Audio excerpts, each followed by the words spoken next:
Indonesia menjadi tuan rumah penyelenggaraan Konferensi Internasional Ulama Asia yang digelar Majelis Hukama Muslimin. Konferensi ini untuk membahas peran agama dalam menghadapi dampak negatif perubahan iklim.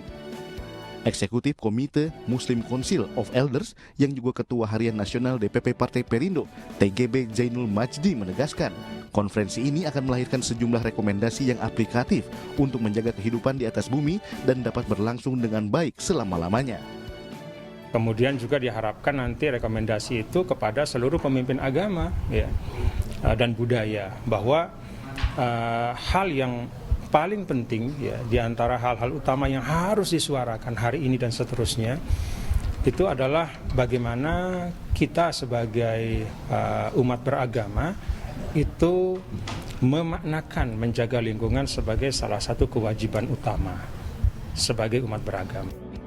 Konferensi dihadiri ratusan pemuka agama dari berbagai negara se-Asia Tenggara, serta turut dihadiri Wakil Menteri Agama Saiful Rahmat Dasuki, mantan Menteri Agama Kurai Shihab, serta Wakil Presiden RI ke-10 dan 12 Yusuf Kala. Dari Jakarta, Putu Bagus, Guntur Julkarnadi, iNews melaporkan.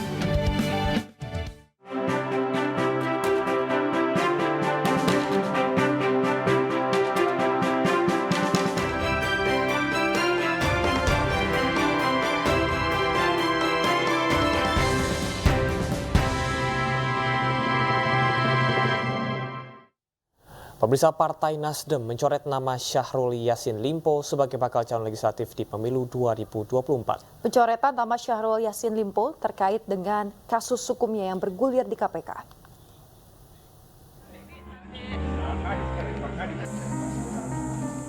Kasus hukum Syahrul Yassin Limpo yang bergulir di Komisi Pemberantasan Korupsi membuat Partai Nasdem mencoret politisi asal Sulawesi Selatan ini dalam susunan daftar calon tetap legislatif DPR RI 2024 daerah pemilihan Sulsel 1. Yassin Limpo sebelumnya terdaftar sebagai bacalek Partai Nasdem yang meliputi wilayah Makassar, Goa, Takalar, Jeneponto, Bantaeng, dan Selayar.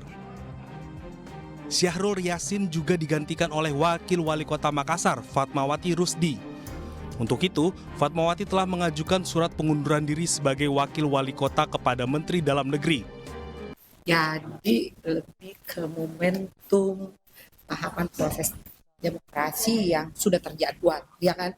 Dan persyaratannya saya harus mundur. Sebelumnya, dalam daftar calon sementara DPR RI, daerah pemilihan Sulsel 1, nama Syahrul Yassin Limpo mendapat nomor urut 1. Dari Makassar, Sulawesi Selatan, Leo Muhammad Nur, iNews melaporkan. Pemirsa, Presiden Joko Widodo telah menerima surat pengunduran diri Syahrul Yassin Limpo dari kursi Menteri Pertanian. Sementara itu, dengan telah bergulirnya penyidikan perkara dugaan korupsi di Kementan RI, KPK telah ajukan 9 orang untuk dicegah melakukan perjalanan ke luar negeri.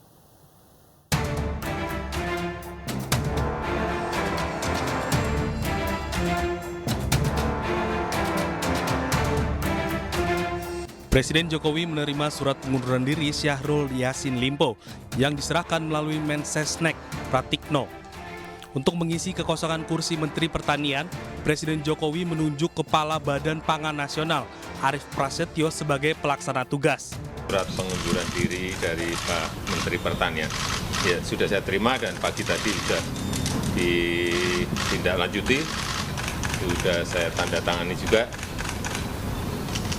Siapa Pak penggantinya mungkin untuk Pak Mentan kan mengundurkan diri? Penggantinya masih PLT-nya Pak Arief Prasetyo. Penunjukan Arief Prasetyo untuk mempermudah koordinasi antara Kementerian Pertanian dengan Kementerian Perdagangan Bulog dan Perdagangan Pangan Nasional. Ditanya mengenai isu reshuffle, Presiden Jokowi mengatakan akan dilakukan secepatnya, namun enggan menyebutkan sosok pengganti Syahrul Yassin Limpo. Presiden Jokowi menyerahkan persoalan hukum yang kini menjerat Syahrul Yassin Limpo kepada KPK. Sementara itu, dengan telah bergulirnya penyidikan perkara dugaan korupsi di Kementan RI, KPK telah ajukan 9 orang untuk dicegah melakukan perjalanan ke luar negeri. Saat ini KPK telah mengajukan cegah agar tidak bepergian ke luar negeri terhadap 9 orang. Di antaranya para tersangka, keluarganya, dan juga para pejabat di lingkungan Kementerian Pertanian. Cegah agar tidak bepergian ke luar negeri ini berlaku sampai 6 bulan ke depan, yaitu sekitar April 2024, dan tentu dapat diperpanjang kembali selama 6 bulan kedua sesuai kebutuhan proses penyidikan yang sedang KPK selesaikan ini. KPK mengingatkan para pihak tersebut agar kooperatif mengikuti proses hukum, diantaranya dengan hadir memenuhi agenda pemanggilan dari tim penyidik. Pemirsa, Presiden Joko Widodo mengaku tidak ingin menjadi Ketua Umum PDI Perjuangan menggantikan Megawati Soekarno Putri. Jokowi menyebut setelah jadi presiden nanti ingin pensiun dan pulang ke Solo.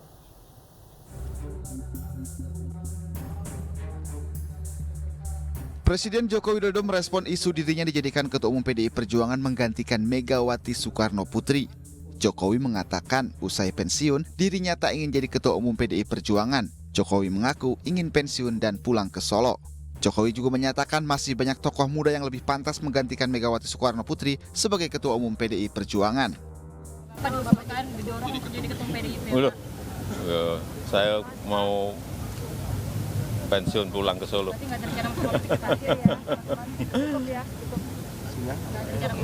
Banyak yang muda-muda. Siapa nih Pak yang muda-muda? Apanya? Ada Mbak Puan, ada Mas Prananda. Oh ya, gitu kan. Sebelumnya putra Presiden pertama RI Soekarno, Guntur Soekarno Putra, menyebut kemungkinan Jokowi menjadi Ketua Umum PDI Perjuangan selanjutnya dan Megawati menjadi Dewan Pembina. Guntur berpandangan kebijakan hilirisasi Jokowi dalam geopolitik global sesuai dengan prinsip-prinsip Bung Karno. Sementara itu, Sekjen PDI Perjuangan Hasto Kristianto mengatakan terah keluarga Soekarno masih kuat sebagai pengikat para kader dari level atas hingga akar rumput.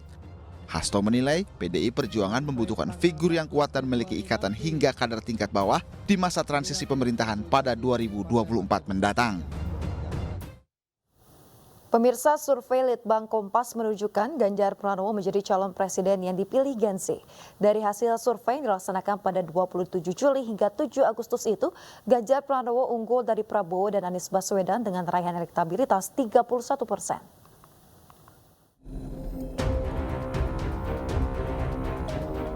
Pendaftaran calon presiden dan wakil presiden semakin dekat. Elektabilitas 3 bakal calon presiden pun semakin terlihat. Terbaru dari hasil survei Litbang Kompas menunjukkan calon presiden dari Partai Perindo, Ganjar Pranowo, unggul di kalangan Gen Z. Dari hasil survei yang dilakukan Litbang Kompas di 38 provinsi, elektabilitas Ganjar Pranowo berada di angka 31%, disusul Prabowo Subianto 28,2%. Sementara Anies Baswedan berada di posisi terakhir dengan 8,2%. Survei Litbang Kompas ini melibatkan 1.364 responden dipilih secara acak dengan metode pencuplikan sistematis bertingkat. Pengambilan data dilakukan pada rentang waktu 27 Juli hingga 7 Agustus 2023 menggunakan metode wawancara tatap muka. Adapun toleransi kesalahan atau margin of error di kisaran 2,65%. Nyai dan Ning, istri dan putri pengasuh pondok pesantren di Jawa Barat, mengagumi pola pengasuhan Siti Atikoh Supriyanti, istri dari Baca Pres Ganjar Pranowo, kepada putranya Muhammad Zinedin Alam Ganjar. Siti Atikoh dinilai berhasil mendidik Alam menjadi anak yang pandai menjaga akhlak. Nyai merupakan sebutan untuk istri Kiai pengasuh pondok pesantren. Sementara Ning yaitu panggilan untuk anak dari Kiai pengasuh pondok pesantren. Menurut mereka, istri Ganjar Pranowo berhasil mendidik anak yang pandai menjaga akhlaknya. Mereka juga menilai pola asuh Siti Atikoh terhadap Alam tidak biasa, apalagi bagi keluarga yang menjadi tokoh publik, di mana kemewahan bisa dengan mudah didapat. Dalam momen tersebut, para nyai dan Ning juga berdiskusi soal pendidikan. Apakah itu dan banyak pesantren ini juga yang membekali santri-santrinya, santriwatinya dengan soft skill sama life skill. Pemirsa, mendukung peluang usaha lewat pelatihan UMKM kuliner diadakan relawan Ganjar Pranowo di Provinsi Sumatera Selatan. Sementara di Jawa Barat, relawan berkolaborasi bersama warga menggelar agenda tahunan Karnaval Budaya Cirebonan, dan berikut informasi selengkapnya.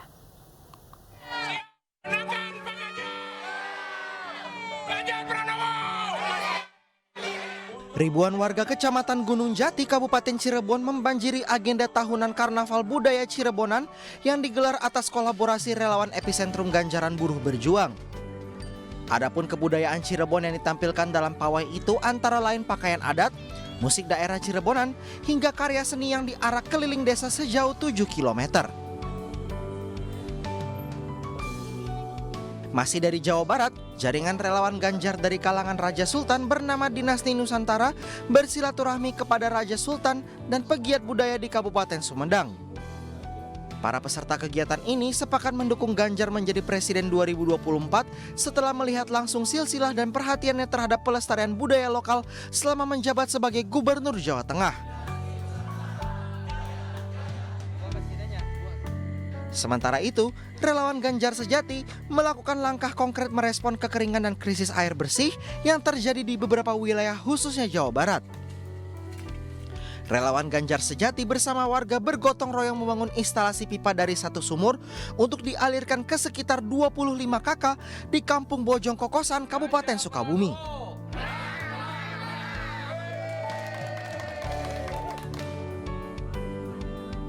Bergeser ke Sumatera Selatan, relawan Ganjar Millennial Center mengadakan pelatihan UMKM kuliner khas Palembang, yakni taekwondo dan model yang diikuti antusias puluhan warga. Pelatihan digelar sebagai dukungan pengembangan UMKM masyarakat, serta mengajak para milenial untuk semangat dalam melestarikan makanan khas daerah.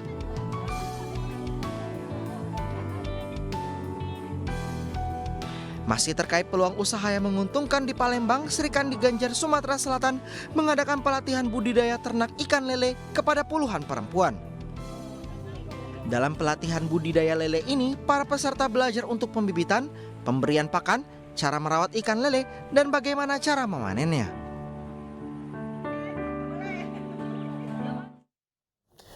Dalam rangka memperingati hari ulang tahun TNI ke-78, PLT Ketua Umum Partai Persatuan Pembangunan P3 Muhammad Mardiono bersilaturahmi dengan 17 veteran yang tergabung dalam Legiun Veteran Republik Indonesia LVRI.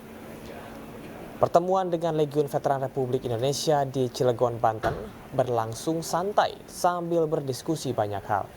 Mulai dari pembahasan soal kesejahteraan veteran hingga kondusivitas jelang pemilu 2024. Mardiono yang juga menjabat sebagai utusan khusus Presiden mengatakan P3 selalu memberikan atensi terhadap kesejahteraan para veteran. Legiun Veteran Republik berharap agar partai berlambang Ka'bah terus memperjuangkan suara rakyat di Indonesia. Mengajak kepada segenap para purnawirawan dan khususnya adalah para anggota Legiun Veteran Republik Indonesia di Kota Cilegon di Provinsi Banten untuk senantiasa terus bersama-sama ya untuk mengawal Republik yang kita cintai ini, khususnya adalah dalam rangka pelaksanaan pemilu di 2024 ini. Harapan kami menjadikan partai politik yang betul-betul beramanah, ya, beramanah, memikirkan seluruh rakyat Indonesia, sehingga tujuan nasional kita tercapai, yaitu tujuan masyarakat adil dan makmur. Pemirsa, pengurus Partai Perindo di berbagai daerah semakin masif menggelar rapat konsolidasi menuju pemilu 2024. Rapat konsolidasi digelar untuk menyamakan strategi pemenangan guna meraih target 2 digit suara di pemilu mendatang.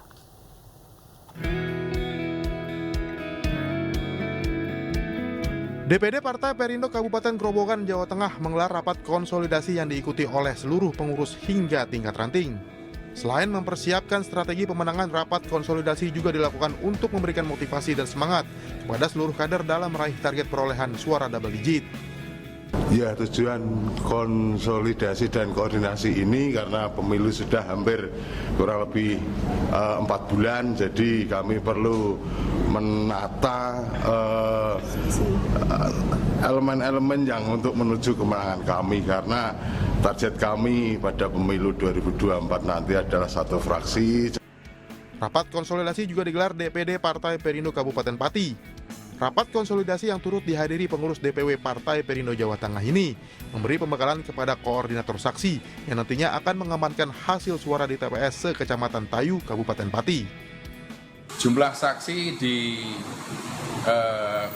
Kecamatan Tayu ya. Total dapil 2. Berapa Pak Ben? Ada 1.001 ya, dapil 2 ya. Ini kita fokus di dapil 2 dulu. Jadi Ketua DPD Pati mencalonkan diri sebagai DPRD Kabupaten Pati dari dapil 2. Jadi saat ini konsolidasi khusus untuk dapil 2 sekecamatan Tayu. Dengan masifnya rapat konsolidasi di berbagai daerah, Partai Perindo yang mendukung Bacalek Ganjar Pranowo ini optimis mampu melenggang dengan mulus ke parlemen. Tim Liputan iNews melaporkan.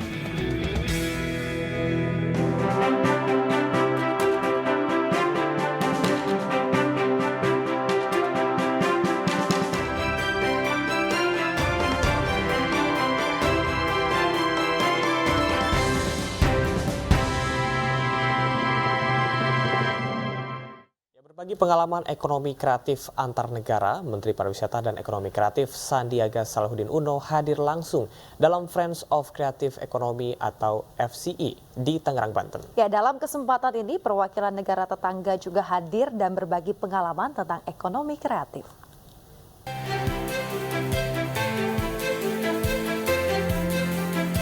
Friends of Creative Economy atau FCE di Tangerang, Banten terbukti sejumlah perwakilan negara tetangga. Kegiatan ini digelar untuk berbagi pengalaman ekonomi kreatif di negara masing-masing.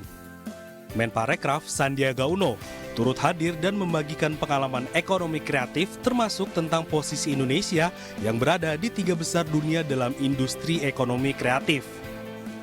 Dari posisi 3 kita targetkan kita bisa terus menambah kontribusi ekonomi kreatif kita sehingga dalam 5-10 tahun kita lebih mendekati capaian dari Korea yang di posisi kedua, dan kita berharap di tahun 2045 saat Indonesia maju tercapai, ekonomi kreatif kita sudah mudah-mudahan bisa menjadi nomor 1 di dunia. Indonesia sendiri memiliki 16 subsektor ekonomi kreatif yang sebagian besar didominasi oleh kuliner, fashion, dan kerajinan tangan. Dari Tangerang, Banten, Nunung Purnomo, iNews melaporkan. Pemirsa, membantu perekonomian rakyat di tengah lonjakan harga sembako, bazar sembako murah digelar di Lampung. Pemirsa, UMKM Sahabat Sandi Uno kembali menggelar bazar sembako murah di Bandar Lampung. Sembako senilai Rp50.000 dapat ditebus hanya dengan uang sebesar Rp5.000 saja. Kegiatan bazar sembako murah membantu masyarakat di tengah kenaikan harga sembako. Dalam beberapa minggu terakhir, sembako seperti beras dan juga minyak goreng mengalami kenaikan harga yang cukup signifikan. Selain itu, pemirsa, UMKM Sahabat Sandi Uno Lampung juga memberikan dukungan berupa bot UMKM, izin usaha, dan juga kesempatan berjualan di bazar sembako kepada para pengusaha lokal. Lumayan tinggi sih Mbak, apalagi semenjak kemarau ini ya, beras naik, minyak goreng naik, kerjaan sulit. Kayak suami saya kan tukang potong rumput, kebersihan, rumput-rumput pada kering jadi nggak kerja. Jadi otomatis ada begini nih ya, terbantu banget lah Mbak. Ya terima kasih ya Pak Sandi udah memberi bantuan kepada kami, kalau bisa ya sering-sering, apalagi suasana lagi begini, jangan kapok lah gitu. Basis entrepreneurship. Sandi Nation, sebuah program mencetak pemimpin masa depan, mengadakan acara bertajuk Gathering and Networking Workshop Visual Identity untuk memberdayakan anak muda di Serang, Banten. Acara ini bertujuan untuk memberikan wawasan dalam bidang desain, usaha, meningkatkan jaringan antar komunitas hingga membuka peluang usaha baru dan lapangan pekerjaan. Kegiatan yang dihadiri oleh perwakilan 150 peserta dari 21 perwakilan komunitas ini diharapkan memberikan dorongan bagi peserta untuk terus mengembangkan usaha mereka, mempromosikannya lebih luas, dan membuka peluang baru yang dapat mendukung ekonomi dan lapangan pekerjaan di Banten. Tapi kalau Ibu udah punya, biasanya dari mana Bu? Pemirsa, sebagai bentuk apresiasi untuk nasabah istimewanya, kegiatan World Expo digelar sebuah bank swasta terkemuka di Pontianak, Kalimantan Barat. Para peserta antusias mengikuti talk show dengan tema resiliensi ekonomi Indonesia.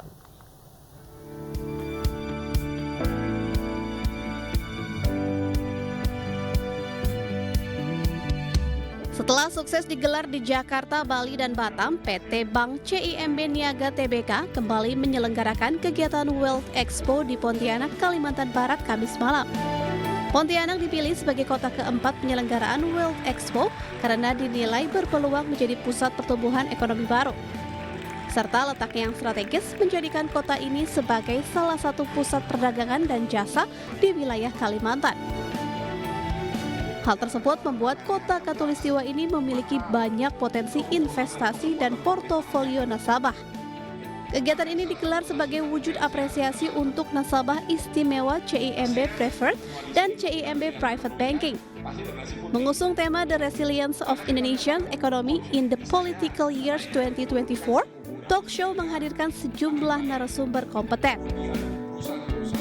Basically dalam kita juga mau memberikan apresiasi kepada nasabah CIMB Preferred kami untuk memberikan juga kisi-kisi untuk investasi dan dalam masa-masa pemilu di tahun depan sih. Untuk itu. Memberikan insightful realization untuk nasabah untuk menghadapi kondisi perkembangan ekonomi yang dinamis di tahun politik dengan solusi well growth practice bersama para narasumber yang kompeten. Terutama pelayanan dari CIMB Niaga di Pontianak itu sangat memuaskan, sangat luar biasa, sangat baik. Apa yang kita dapat di sini jauh lebih bagus. Kegiatan ini diharapkan dapat memberikan edukasi kepada masyarakat tentang pentingnya mengelola kekayaan jelang tahun politik. World Expo rencananya akan dilanjutkan ke kota-kota besar lainnya. Dari Pontianak, Kalimantan Barat, Uun Yuniar, iNews melaporkan. Pemirsa, bagi warga Jakarta dan sekitarnya yang kerap datang ke Sarina Jakarta Pusat untuk menyambut senja sambil menikmati musik, kini juga dapat melihat-lihat pameran kendaraan bermotor terbaru. Nah, salah satunya motor Matic berpenampilan retro dengan sistem hybrid yang stylish dan juga ekonomis bagi anak muda.